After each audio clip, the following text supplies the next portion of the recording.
कहानी का शीर्षक है रोडवेज बस। लेकिन इस कहानी में आगे बढ़ने से पहले अगर आपने हमारा चैनल अभी तक सब्सक्राइब नहीं किया है तो कर लें और साथ ही बेल आइकन को भी जरूर दबाएं। तो चलिए बढ़ते हैं आज की कहानी की ओर। आज से बहुत साल पहले जब प्रशांत जी बरेली के एक सरकारी कार्यालय में कार्यरत थे। वैसे तो प्रशांत जी खास बदायूं के रहने वाले थे। वो हफ्ते में सिर्फ एक बार ही घर जाया करते थे।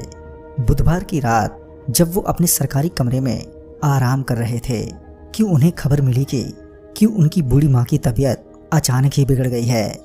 ये खबर सुनते ही प्रशांत जी ने अपना स्कूटर स्टार्ट किया और वो घर की ओर निकल गए। अब वो बरेली से बदायूं वाले रोड पर थे। रात काफ़ी हो चुकी थी जिस वजह से रोड पर इक्का दुक्का ही गाड़ी नजर आ रही थी। प्रशांत जी यहीं कोई 20 से 22 किलोमीटर ही गए होंगे कि उनका स्कूटर अचानक ही बंद हो गया। ध्यान से देखने पर पता चला कि स्कूटर का पेट्रोल खत्म हो गया है। निकलने से पहले वो जल्दबाजी में पेट्रोल चेक करना भूल गए थे। तभी उन्होंने अपना स्कूटर रोड के किनारे पर लगाया और वो किसी गाड़ी का आने का इंतजार करने लगे। लगभग 10 से 15 मिनट इंतजार करने के बाद उन्हें एक रोडवेज बस आती हुई नजर आई। फिर उन्होंने बस को हाथ देकर रुकवा लिया। पूछने पर पता चला कि वो बस भी बदायूं की ओर ही जा रही थी। तभी उन्होंने ड्राइवर को बताया कि उनका एक स्कूटर भी है जिसे वो यूं ही सड़क पर नहीं छोड़ सकते थे। उन्होंने अपने स्कूटर की बात पूरी की ही थी कि बस से उतरकर कंडक्टर ने अपने दोनों हाथों से स्कूटर को बस की छत पर रख दिया। ये देखकर प्रशांत जी हैरान थे कि इतना भारी स्कूटर अकेले आदमी ने बस की छत पर कैसे रख दिया। तभी कंडक्टर ने प्रशांत जी को बस में बैठने का इशारा किया। प्रशांत जी के पास कोई दूसरा चारा भी नहीं था, लिहाजन वो उस बस में ही चढ़ गए। जब वो बस में चढ़े तो उन्होंने देखा कि बस ड्राइवर और कंडक्टर के अलावा कोई और दूसरा नहीं है। चूंकि बस पूरी खाली थी इसलिए वो एक सीट पर जाकर बैठ गए। प्रशांत जी के दिमाग में वो स्कूटर का ही दृश्य अभी भी घूमे जा रहा था। ऊपर से खाली बस उनके दिल में घबराहट पैदा कर रही थी।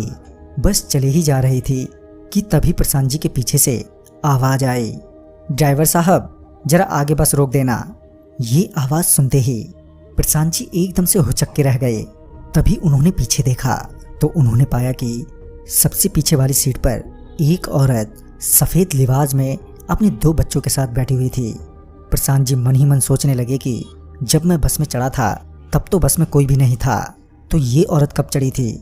प्रशांत जी ये सोच ही रहे थे कि तभी बस रुकी और वो औरत अपने दोनों बच्चों के साथ बस के दरवाजे की ओर बढ़ी।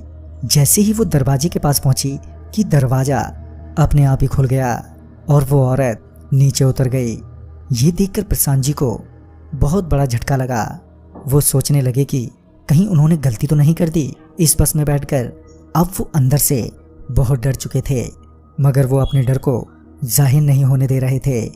बस फिर से चलने लगी थी कि तभी कुछ देर बाद किसी ने पीछे से प्रशांत जी के कंधे पर हाथ रखते हुए पूछा, अरे भैया तुम्हारे धोरे बीड़ी है। ये सुनते ही प्रशांत जी का माथा सुन्न हो गया। अब प्रशांत जी की इतनी हिम्मत नहीं थी कि वो पीछे मुड़कर देखे कि तभी बस में एकदम से अंधेरा छा गया। अंधेरा होने के बावजूद भी प्रशांत जी बिल्कुल शांत बैठे रहे। तभी बस अचानक से रुकी और साथ ही बस के अंदर से अंधेरा भी खत्म हो गया। अंधेरा खत्म होते ही प्रशांत जी को सामने कंडक्टर खड़ा नजर आया जो उन्हें कह रहा था कि आपका बस स्टॉप आ गया है, आप उतर जाइए। जब प्रशांत जी बस से नीचे उतरे तो उन्होंने देखा कि उनका स्कूटर भी वहीं रोड पर खड़ा है।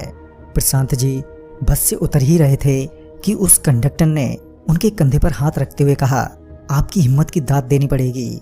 और साथ ही ये कहा कि आपके स्कूटर में हमने तेल भर दिया है। और ये कहकर वो लोग वहां से चले गए। जब प्रशांत जी ने अपना स्कूटर चेक किया तो बाकी स्कूटर में तेल था और वो अपने घर चले गए।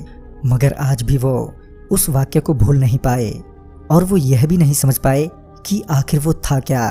इस कहानी को सुनने से हमें यही पता चलता है कि उस दिन प्रशांत जी ने अपने धैर्य का परिचय दिया था। शायद इसी वजह से उनकी जान बच गई। वो कहते हैं ना कि आरे वक्त में हमें धैर्य से ही काम लेना चाहिए। तो इसी के साथ मैं आपका तो जल्द ही मिलता हूँ एक नई वीडियो के साथ। तब तक के लिए बाय एंड टेक केयर।